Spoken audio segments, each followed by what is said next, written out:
If you design security without understanding business strategy, you are designing in isolation.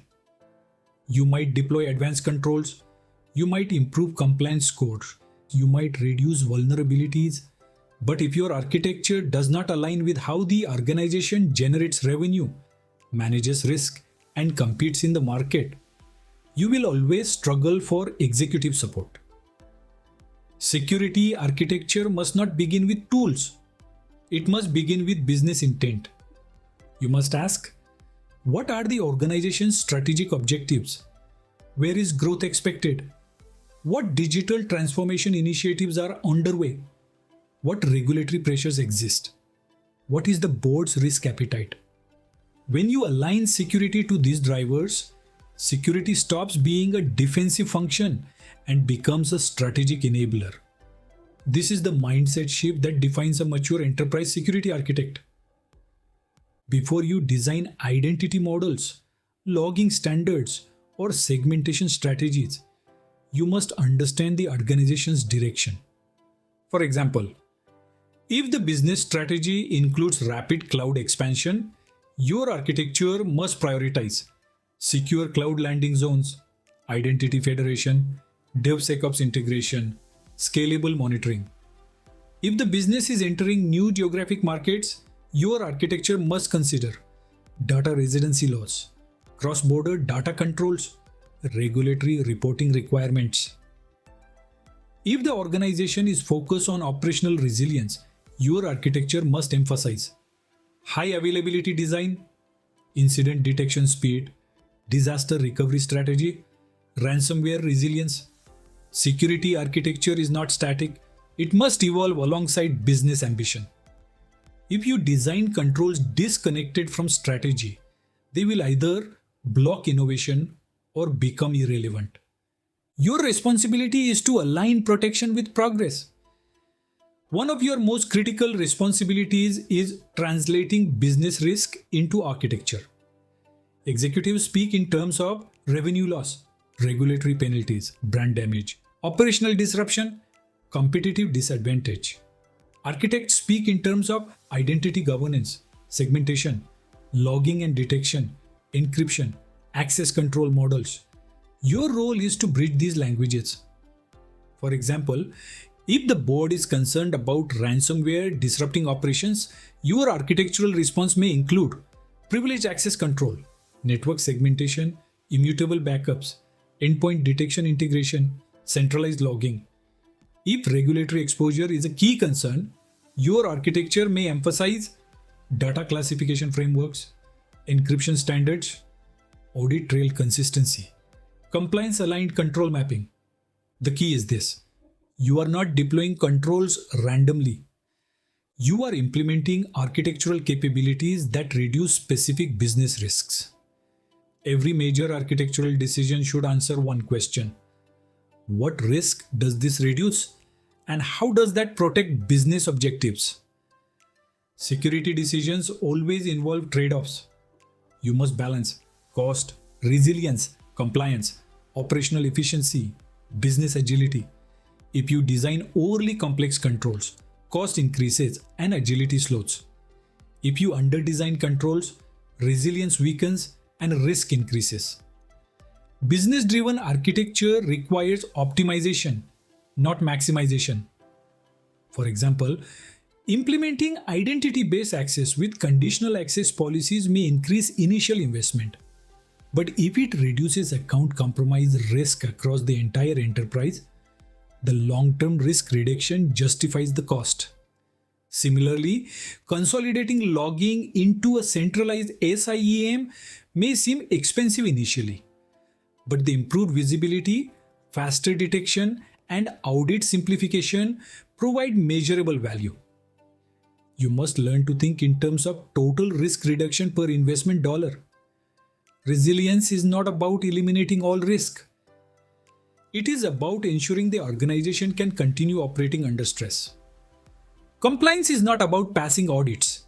It is about building assurance into architecture. When cost, resilience, and compliance align, security becomes sustainable. Many organizations perceive security as slowing down innovation. This perception emerges when security is reactive, fragmented, or inconsistent.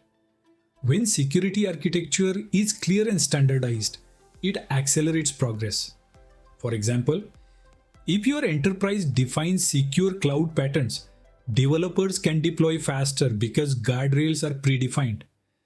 If identity governance is automated, onboarding new partners becomes seamless. If logging standards are standardized, new systems integrate quickly into monitoring frameworks. Security architecture creates clarity. Clarity reduces friction.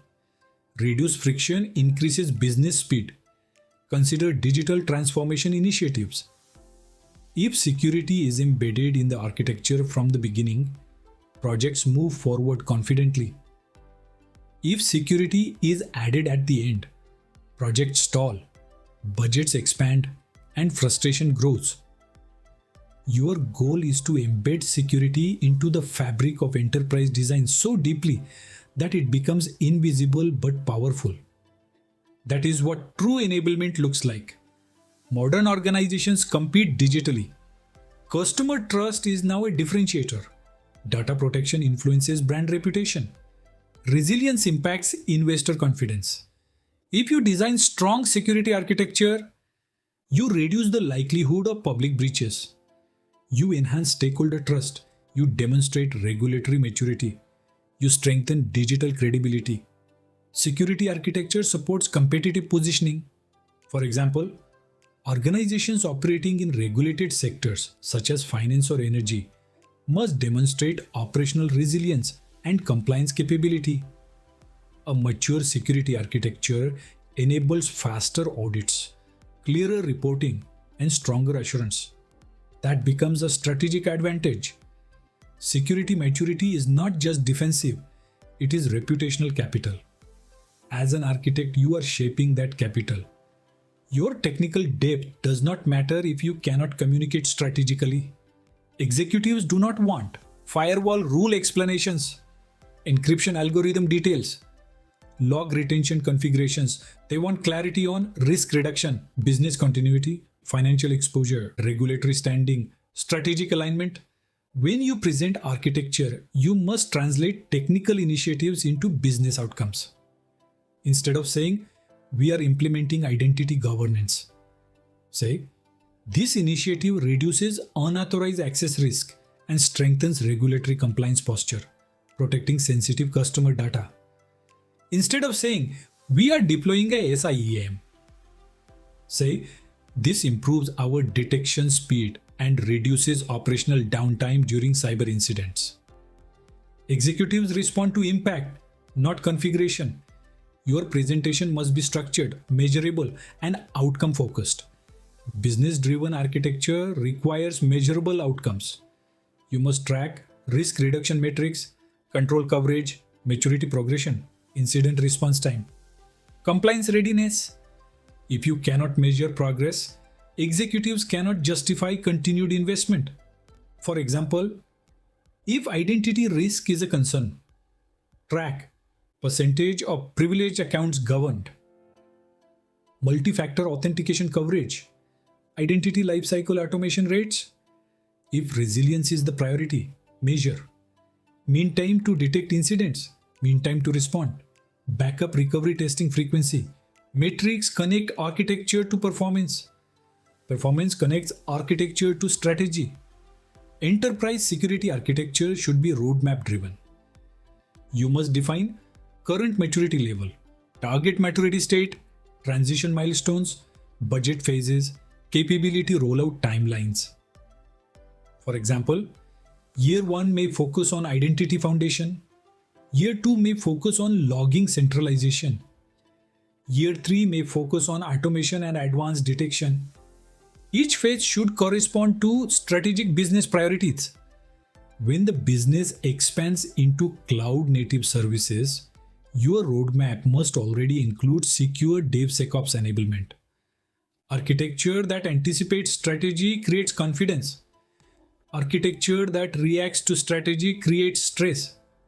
Your value increases when you operate proactively. When you align security to business objectives, you elevate your role. You are no longer a technical reviewer. You are a strategic advisor. You influence investment decisions, technology selection, digital transformation models, risk management frameworks, operational resilience planning. You must be comfortable engaging with CIOs, CISOs, CFOs, risk committees, board members. And when you speak, you must speak in terms of enterprise impact. That is the evolution from engineer to architect to strategic leader. If security architecture is not business driven, consequences emerge. Projects stall due to late security reviews. Budgets increase due to unplanned remediation. Compliance gaps appear unexpectedly. Risk exposure increases silently. Executive confidence decreases. Misalignment creates friction. Friction reduces trust. Reduced trust limits influence. Alignment builds credibility. Credibility builds authority. Authority enables transformation. As you think about your role, ask yourself, do you understand your organization's strategic objectives? Can you map each major security initiative to a measurable business outcome? Are you designing controls or are you designing capability aligned to strategy? Business-driven security architecture is not about being less technical. It is about being more intentional. It is about connecting protection to purpose. When you align architecture with strategy, security becomes indispensable. And when security becomes indispensable, your role becomes mission critical. If this lecture helped you rethink how security should align with business strategy, make sure you subscribe to this series. In the upcoming lectures, you will go deeper into zero trust architecture, cloud strategy, and enterprise security capability design, all building on this strategic foundation. Like this video if you found it valuable. Comment below and tell me, does your current organization treat security as a cost center or as a strategic enabler? Your journey toward becoming a business-aligned enterprise security architect continues in the next lecture.